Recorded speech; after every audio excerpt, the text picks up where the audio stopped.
dad was in business, and he was a franchisee. He owned lots of different restaurants, and at the end of the day, just some random happening, it kind of decimated what he had built up all these years. But it was very similar to what most business owners do, right? They go down with the ship, right? So when things are when things aren't going right, or even things when are great, they put all the money into their business. Correct. It's the same thing as if you were just to be beholden to one salary, right?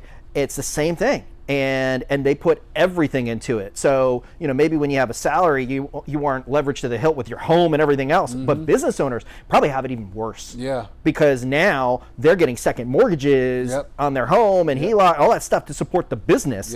So now you've added even more risk to the pile. Whereas they could say, I'm going to make sure that I am set up from a legal standpoint. I've got the right structure, right? So I have an LLC or I have an S corp, or so they have the protection in place. Number one, they also have a point where they say, okay, so this is going to be reserved for for growing the business and all of that, but I'm not going to sacrifice my own personal life, right, for these things. And not just for a rainy day, but just so that you don't have to work in that business for the rest of your life. You have something set aside, right, that you can lean back on, and when things go well, you're able to contribute more to it. Right, and you have that vehicle, and when things may not go so great, you're able to leverage it. Absolutely. Right. Absolutely. That's what it's about, man. You about to make me. I gotta pull out the device on you. All right. All good. I'm going to show you something, man. Like I pull inspiration and information from any source. Right? I want to read this because I want people to be able to understand this, right? This is in the good book, in Ecclesiastes, because what you just talked about were revenue streams, right? It says, cast your bread upon the waters, for after many days you will find it again.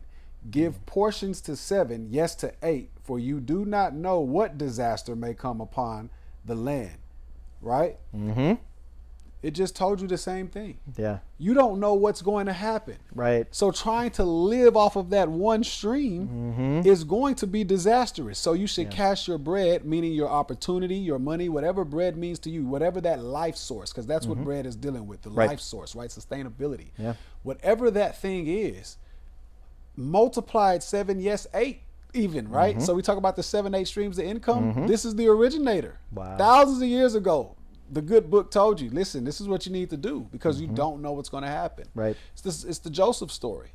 When he found out, 7 years of plenty and 7 years of famine. I always ask myself when I'm sitting back in reflection, man, he had 7 years of plenty. How many of us would have had year 5 and been like, year 6, I'm just going to do what I want to do. You know what I mean? But then that one decision changes the shortage to where the 7 years of famine come and now you're short, right? So there's a discipline when you're building this as well. There's a mind change. Wealth is a mindset, right? And I say wealth is health because you have to have a healthy mind, a healthy heart, and a healthy attitude in order to build it. You can't get out here and try to keep up with the Joneses when you're trying to build wealth. I tell people all the time, when you're saving to create something, oh man, it'll make you feel like you're the brokest person in the world. Like, am I literally thinking about buying toothpaste over buying deodorant? And you have the money in your account, but you're disciplined. Right. It's a different type of level. Absolutely. Or if you're if you're driving around town trying to save $20, but you've wasted 5 hours doing it, how much is your time worth, right? That's another thing too.